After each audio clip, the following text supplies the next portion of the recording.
Ya, ya. Masalah keimanan. Tanya apa ngeluh? Kalau tanya apa ya gimana?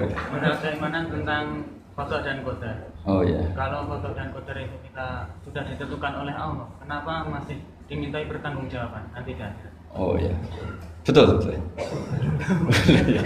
Ya seperti mukadimah saya tadi ya. Jadi ngaji itu harus kafah. Kafah itu artinya komplit. Jadi Nabi dalam banyak hal yang momennya tepat ya menganalisis dengan kodok qadar, tapi dalam banyak hal juga melarang orang membicarakan kodok qadar. Jadi misalnya gini, kamu kadung ditakdir pernah punya dosa dan kamu ingin tobat, maka dosa yang masa lalu anggap saja kodok qadar, terus keinginan tobat itu anggap aturan syariat. Jangan lalu setelah kodok qadar kamu tidak berkeinginan tobat.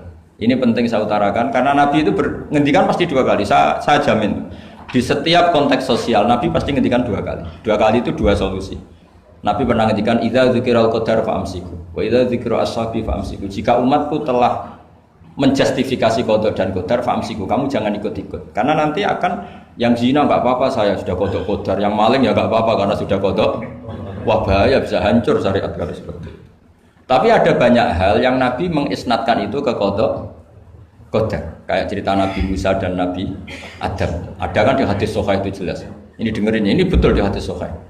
Nabi Musa itu saking Israelnya, memang beliau orang apa? Pertama, semua nabi kan pasti ngalami diangkat ke alam roh. Nabi loh ya, tidak sampean nabi. Sampean tidak usah ambisi begitu, nabi ini. Ketika beliau diangkat di alam roh itu ketemu Nabi Adam. Padahal Nabi Adam kan Abul Bashar, tokoh utama ada. Pertama ketemu langsung ngomong gini, anta Adam, kamu betul yang namanya Adam? Ya saya Adam. Antal ladzi akhrajtan nasa minal jannati wa asqaitahum. Saya hafal hadisnya. Antal ladzi akhrajtan nasa minal jannati wa asqaitahum. Gara-gara kamu orang enggak hidup di surga. Jadi kalau sampean marah gara-gara kamu, saya harus cari uang sampai Korea gitu.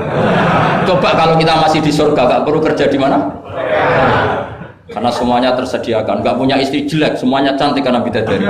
Gara-gara jenengan kita harus keluar di bumi dan keluar dari surga. Nabi Adam itu karena orang sepuh ya, beliau santai saja. Anta Musa, kamu betul Musa? Ya, saya Musa. Anta kalimu, ya saya kalimu. Anta Sofio, ya saya. Nabi Adam masih muji-muji rilek. Ini pentingnya orang bijak.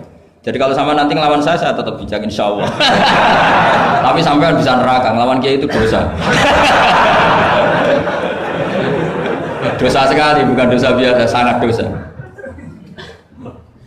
Nabi Musa, Nabi Adam masih anta sofiyo wa anta kalimu. Bukankah kamu melihat di Taurat bahwa saya akan dosa dan akan dosa saya sudah ditulis 40 tahun sebelum saya dosa?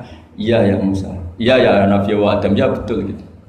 Berarti kamu mengkritik saya atalumunani fi amrin qad qadahu. Kamu mengkritik saya, menyalahkan saya dengan sesuatu yang sudah dikodok-kodar oleh Allah sebelum saya lakukan.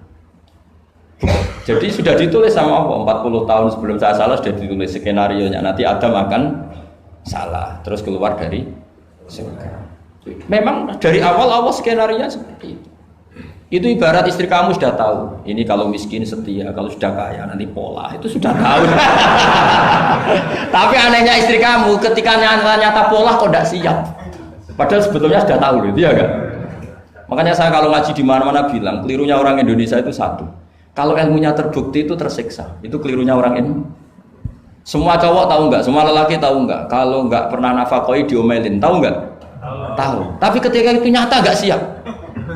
Harusnya ketika nyata diomelin, alhamdulillah ilmu saya benar, termulia. Tapi istri kamu juga gitu. Biasanya wong lanang nek duwe akeh pola.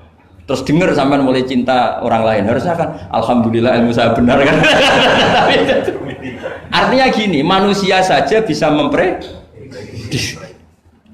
Kan nggak mungkin kita nyifati Allah nggak tahu Nabi Adam salah sebelum nyata-nyata salah. Tentu itu tidak mungkin. Nah maknanya kodok kodar kira-kira gitu. Allah itu tahu apa yang akan terjadi. Tapi tetap saja ini nggak boleh dipakai justifikasi untuk maksiat. Makanya jelas aturan Quran, saya mohon kamu nggak boleh salah. Ini nanti saya baca, saya hafal tapi ini biar tamu ayatnya. Itu ayatnya kan ma asoba musibatin fil ardi wala fi anfusikum illa fi kitabim min qabli an nabraha inna dzalika 'ala Allahi yasir likai la ta'sau 'ala ma fatakum wala tafrahu bima atakum. Jadi apa yang mengenai kamu di bumi maupun ada pada diri kamu, anggap saja itu, yakini saja sebagai qada qadar, supaya kamu tidak putus asa apa yang sudah terlewatkan dan tidak bangga dengan apa yang kamu sudah. Misalnya saya ini kan termasuk kiai keren misalnya itu saya tidak pernah bangga karena memang ditulis kalau suatu saat Gus Bah itu keren, jadi bangganya di mana? Kan sesuai skenanya. Jadi untuk menghilangkan ujub bangga itu dengan cara iman sama qada qadar. Nah, terus likai la ta'sau 'ala ma fatakum, kamu tidak perlu putus asa dengan apa yang sudah kelewat. Misalnya masa lalu kamu ya tadi diusir istri, suami, macam-macam lah, utangnya banyak, wes sudah bangkit saja, itu sudah takdir. Jadi mungkin ada yang mencarikan, coba ini carikan, mungkin di surat Hadid atau apa yang nanti dicari ayatnya. Pokoknya ayatnya tadi apa? Ma asoba min musibatin fil ardi wala fi anfusikum apa illa fi kitabim min qabli an nabraha inna dzalika 'ala Allahi yasir likaila taksau 'ala ma fatakum wala tafrahu bima atakum. Jadi qada qadar ditulis supaya kamu tidak putus asa menyesali apa yang sudah kelewat dan bangga kumoluhur terhadap apa yang kamu dapat. Jadi misalnya Pak Jokowi jadi presiden, untuk menghilangkan ujub ya, memang sudah ditulis kalau akan jadi, ya biasa saja sesuai skenario. Ya sama seperti sampean suatu saat tua, terus untungmu coplok, terus dredeg-dredeg, kepleset tiba. Soalnya harus senang saja. Zaman kamu muda juga sudah tahu kalau nanti akan seperti itu. Gitu aja. Jadi kalau itu terjadi, ya sudah, memang akan seperti itu. Jadi ringan saja. Ini pentingnya ngaji. Jadi sesuatu itu mudah sekali kalau dianalisis dengan dengan ya cukup ya. Satu lagi aja jangan. Kalau nggak salah itu surat Hadid. Biar ditahukan suratnya.